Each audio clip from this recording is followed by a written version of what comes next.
তারিখটি ছিল 12ই ফেব্রুয়ারি। আমরা 4 বন্ধু মিলে বেরিয়ে পড়লাম পাহাড়ের উদ্দেশ্যে। বহু ব্যস্ততার মধ্যে একটু সময় বের করে চললাম পাহাড়কে উপভোগ করতে। এবারের গন্তব্য ছিল জঙ্গলে ঢাকা একটি অফবিট ছোট্ট ইকো ফ্রেন্ডলি পাহাড়ি গ্রাম, যা দার্জিলিং ডিস্ট্রিক্ট ও সেঞ্চেল ওয়াইল্ড লাইফ স্যাংচুয়ারির মধ্যে অবস্থিত। নাম তার চটকপুর, যার উচ্চতা প্রায় ৭,৮৮৭ ফিট। এই পাহাড়ি রাস্তাটি ছিল অপূর্ব, সাথে টয় ট্রেনের লাইন, সূর্যের অবর্ণনীয় আভা ও পাহাড়ের অপরূপ দৃশ্য যেন মনটাকে একেবারে ছুঁয়ে গেল। সবটা উপভোগ করতে করতে আমরা মাঝ রাস্তায় নামলাম একটু প্রাতরাশের উদ্দেশ্যে। সেখানে খেলাম গরম ধোয়া ওঠা মোমো ও স্যুপ, যার এক অপূর্ব স্বাদ। এ যেন পাহাড় ছাড়া অন্য কোথাও পাওয়া একেবারে অসম্ভব। তারপর এসে পৌঁছালাম সোনাদা। শেয়ার কারে ভাড়া খুব একটা বেশি না, মাথাপিছু 200 থেকে 300 টাকা করে নেয়। এবার এখান থেকে যাত্রা শুরু হয় মূল আকর্ষণের দিকে, অর্থাৎ ছোট্ট গ্রামটির উদ্দেশ্যে। সেখানে গাড়ি তেমন চলে না, কিন্তু হোমস্টেতে বলা থাকলে তারা গাড়ি পাঠিয়ে দেবে সোনাদা পর্যন্ত।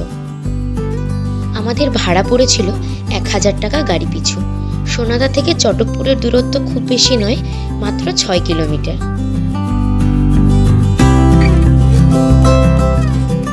সোনাদা থেকে চটকপুরের এই রাস্তাটি ছিল খুব সরু, উঁচু নিচু, এবড়ো খেবড়ো, একেবারে পাথরে ভরা, কিন্তু এ যেন কোনো বাধাই না। চারিদিকের এত সবুজ যেন মনটাকে একেবারে শান্ত করে দিল। সবুজের সমাহার ও ঠান্ডা আবহাওয়া যেন সব চিন্তাকে মন থেকে একেবারে দূরে সরিয়ে দিল। সবটা উপভোগ করতে করতে আমরা চেকপোস্টে এসে পৌঁছালাম।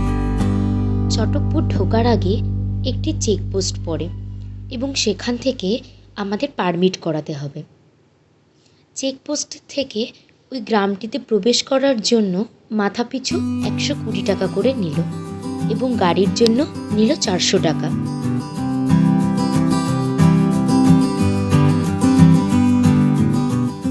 এরপর পারমিট করে আমরা আবার এগোলাম প্রধান গ্রামটির উদ্দেশ্যে।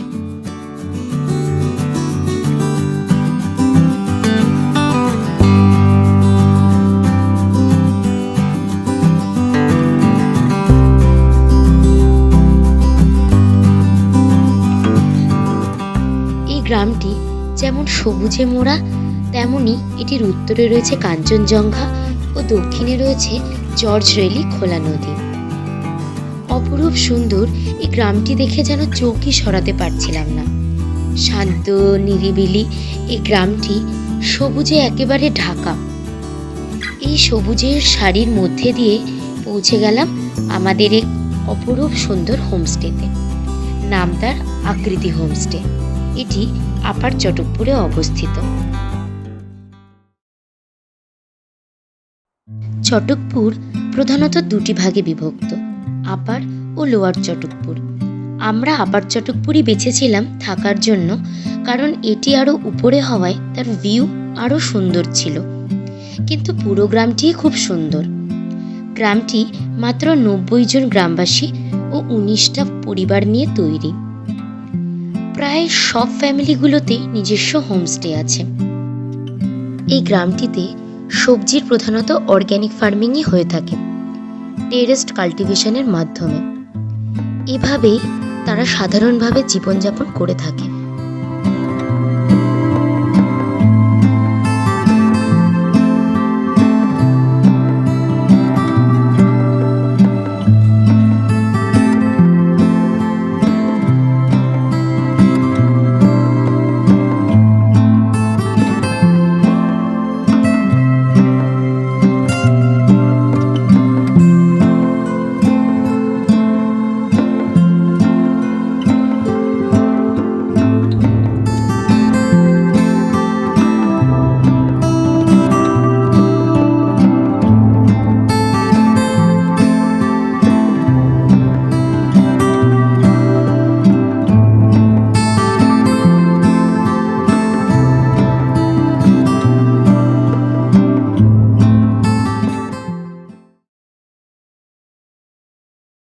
এরপর আমরা একটু ফ্রেশ হয়ে দুপুরে লাঞ্চ সেরে বেরিয়ে পড়লাম চটকপুর ভিউ পয়েন্টের উদ্দেশ্যে।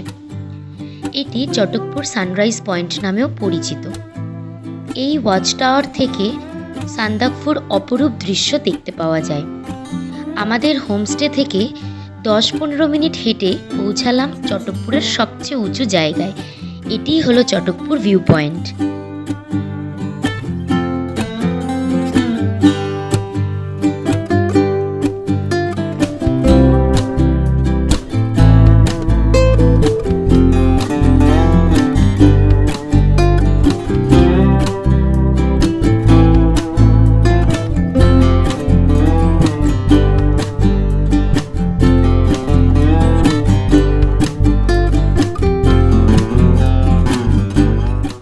রাস্তাটি ছিল বেশ সরু, পাথুরে, উঁচু নিচু, এবড়ো খেবড়ো এবং দুদিকে বাঁশের রেলিং দিয়ে ঘেরা এই রাস্তাটি দিয়ে উপরের দিকে উঠতে লাগলাম। দুপাশে পাহাড়, গাছ, ছোট ফুল ইত্যাদিতে ভরা এই অপরূপ দৃশ্য উপভোগ করতে করতে পৌঁছালাম আমরা ওয়াচ টাওয়ারে।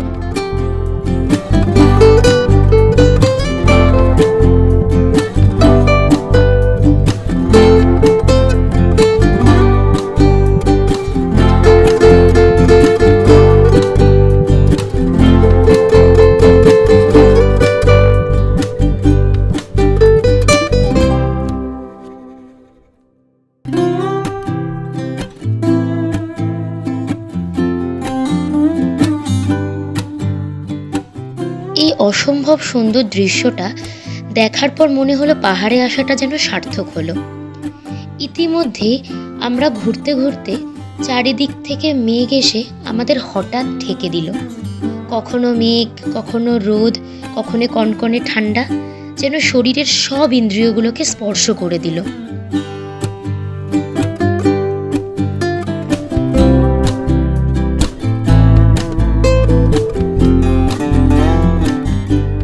দূরের বরফে মোড়া পর্বত ও মৃদু হাওয়া যেন পুরো শরীরকে শান্ত করে দিল। সমস্ত শহুরে চিন্তা ও ভাবনাকে দূরে সরিয়ে বর্তমানে যেন বাঁচতে লাগলাম। এভাবেই বিকেলটা কাটিয়ে সন্ধে হতে চলল। ঠান্ডা বাড়তে লাগলো ও দূরে পাহাড়ের গায়ে বিন্দু বিন্দু আলো জ্বলতে শুরু করলো। আমরাও ধীরে ধীরে নিচে হোমস্টের উদ্দেশ্যে বেরিয়ে পড়লাম।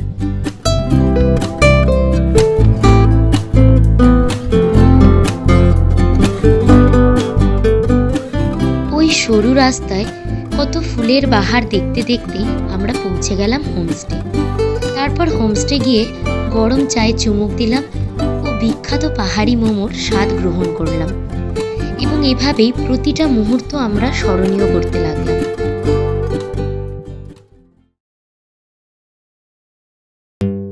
পরদিন সকাল ব্রেকফাস্ট সেরে আমরা বেরিয়ে পড়লাম ফরেস্টে ঘুরে দেখার উদ্দেশ্যে।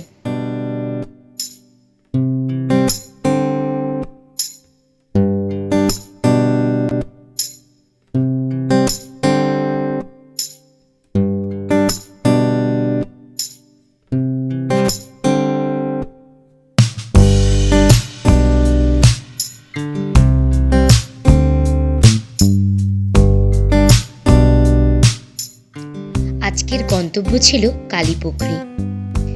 এটি একটি ছোট্ট ও পবিত্র পুকুর। এখানে পশু পাখিরা প্রধানত জল খেতেই আসে।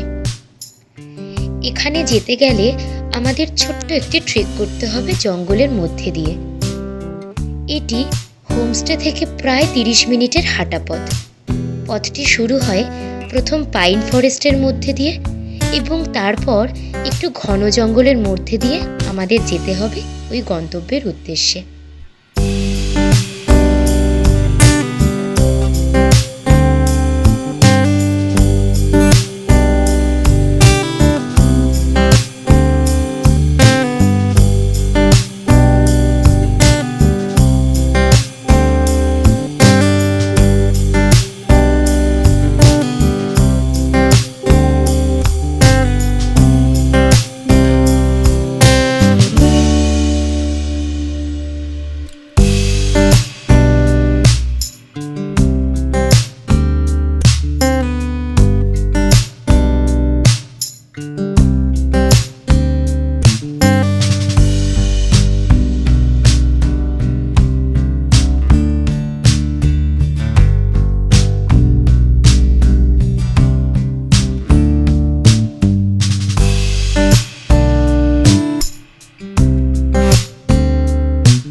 রাস্তাটির পরিবেশ এক কথায় ছিল অসাধারণ ও শান্ত। নানা রকম রং বেরঙের পাখি ও তাদের সুমধুর আওয়াজ যেন আমাদের এই সুন্দর রাস্তাটির সাক্ষী হয়ে রইল। এই ফরেস্টটি বিভিন্ন পশু ও পাখির বাসস্থান।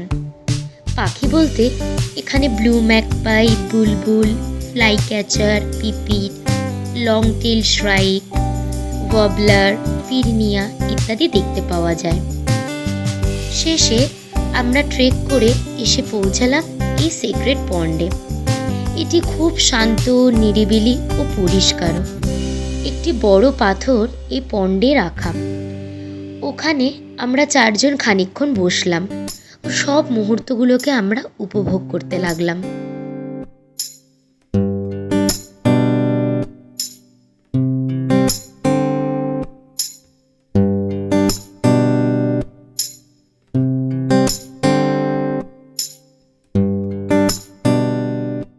এই পবিত্র পুকুরটি এবং তার আশেপাশের পরিবেশের যেন এক অদ্ভুত সৌন্দর্য আছে।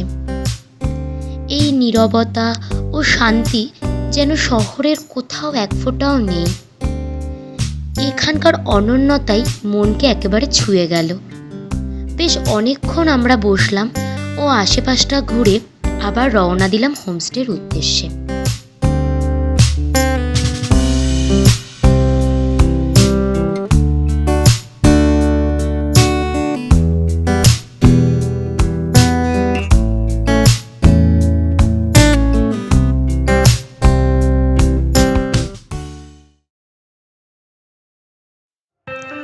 জঙ্গলের মধ্যে দিয়ে আসার সময় অদ্ভুত সুন্দর লাগছিল।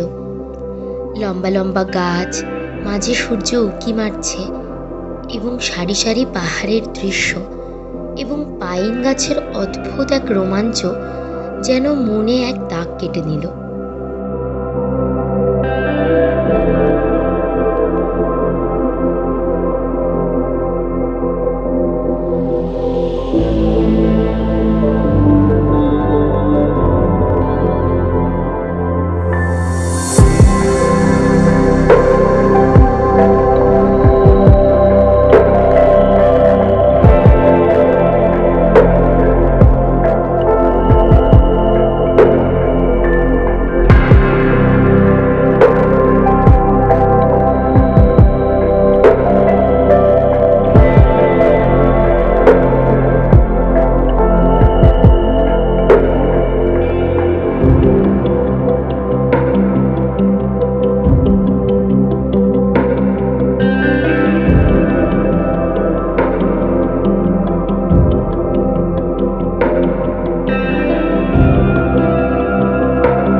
এভাবেই সমস্তটা উপভোগ করতে করতে আমরা হোমস্টেতে এসে পৌঁছালাম।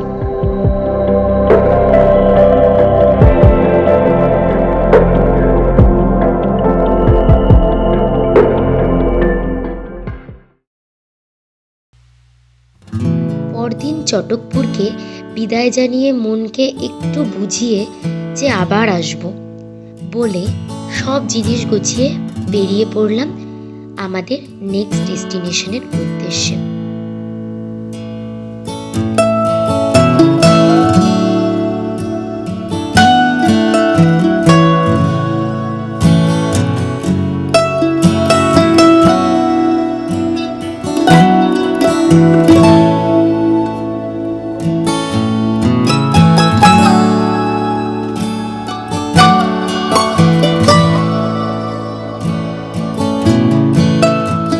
আমরা প্রথমে যাচ্ছি লেপচা জগৎ।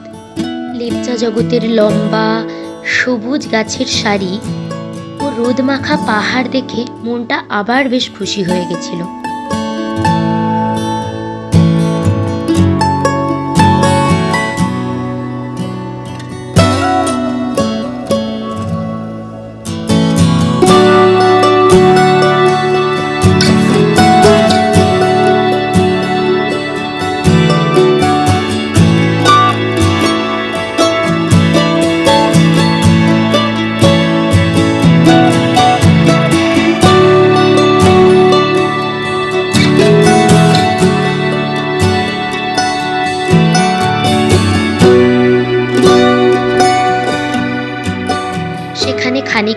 থেকে সবুজের মধ্যে মনকে প্রসন্ন করে আবার গাড়ি নিয়ে বেরিয়ে পড়লাম নেপাল বর্ডার দেখার জন্য।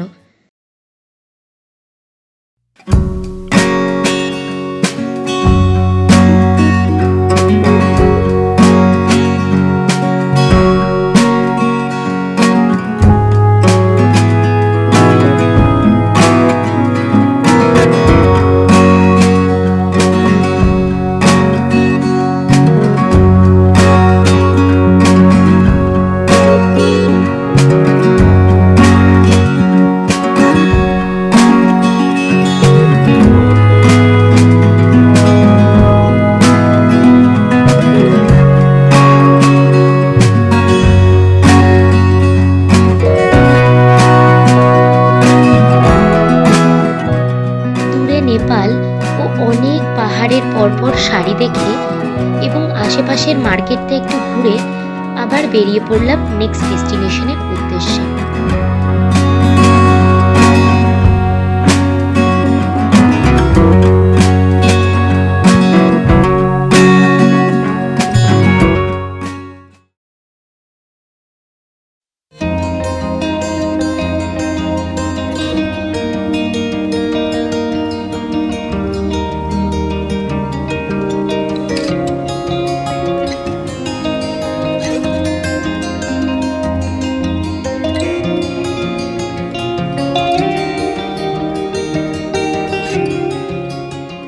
মিরিক যাওয়ার এই রাস্তাটি ছিল অসাধারণ। দুপাশের বড় বড় পাইন গাছ ও এক কথায় সবুজে মোড়া ছিল এই রাস্তাটি। এরকম দেখতে দেখতে পৌঁছে গেলাম অসাধারণ গোলপাহাড় ভিউ পয়েন্টে। এটি প্রধানত একটি চা বাগান, যা গোপালধারা চা বাগান নামেও পরিচিত। চা বাগানটি ছিল এক কথায় অপূর্ব।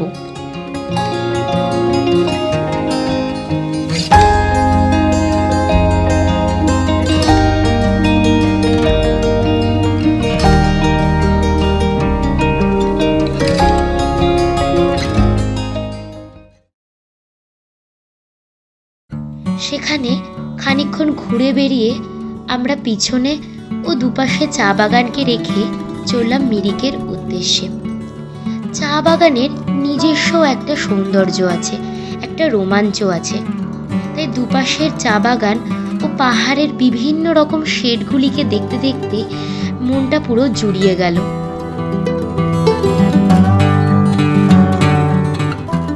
এভাবেই আমরা দেখতে দেখতে পৌঁছে গেলাম মিরিক লেকে।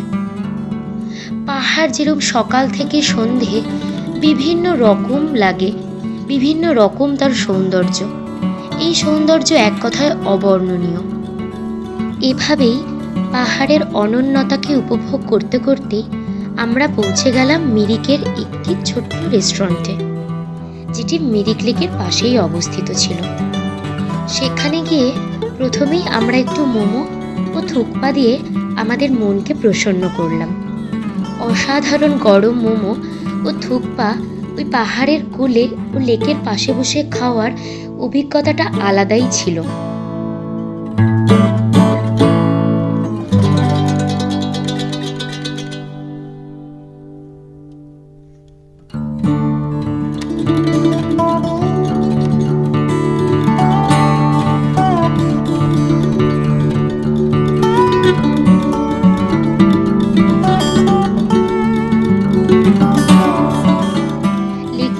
অপূর্ব, চারিদিকে পাহাড়ে ঘেরা ও সুন্দর আবহাওয়া যেন মনকে একদম প্রসন্ন করে দিয়েছিল।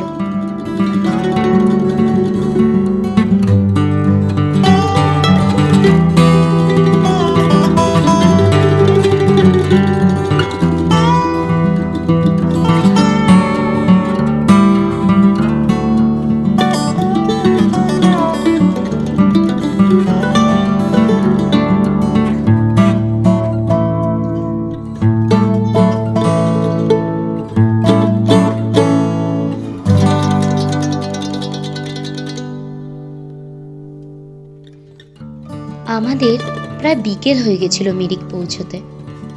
বিকেলের মিরিকটা খুব সুন্দর লাগছিল দেখতে। চারিদিকে পাহাড়ে ঘেরা সুন্দর লেক, সুন্দর আবহাওয়া ও পাহাড়ের কোলে সেজে ওঠা মিরিককে দেখতে এক কথায় অপূর্ব লাগছিল।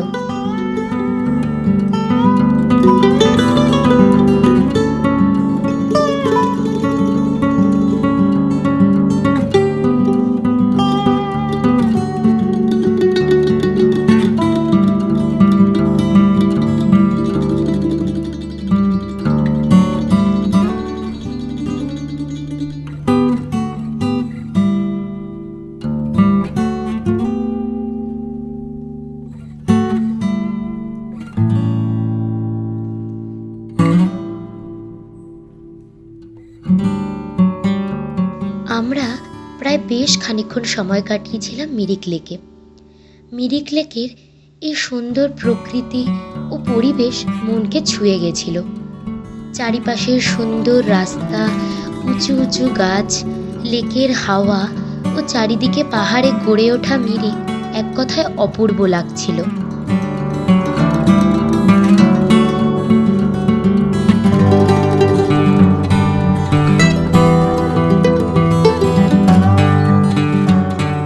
এভাবেই এই সুন্দর বিকেলটা মিরিক লেকে কাটানোর পর আমাদের সময় হলো বাড়ি ফেরার।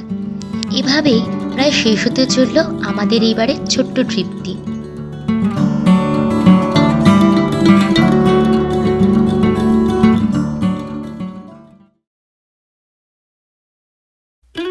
এবার আমরা রওনা দিলাম এনজিপির উদ্দেশ্যে। এই 2 রাত ও 3 দিনের ছোট্ট সফরটি আমাদের প্রায় শেষের মুখে। এই সফরটি ছিল রোমাঞ্চে ভরা ও আমাদের মনকে এটি আনন্দে ভরিয়ে তুলেছিল। শহরের এই কর্মব্যস্ততার থেকে অনেক দূরে এসে আবার জীবনের রসদ ফিরে পেলাম। তাই স্মরণীয় এই স্মৃতিটি আপনাদের সাথেও শেয়ার করলাম। ভালো লাগলে লাইক, শেয়ার অ্যান্ড সাবস্ক্রাইব করবেন। আবারও আমরা আসব নতুন কোনো জার্নি এবং নতুন কোনো অ্যাডভেঞ্চার নিয়ে। আমাদের সাথে থাকার জন্য ধন্যবাদ।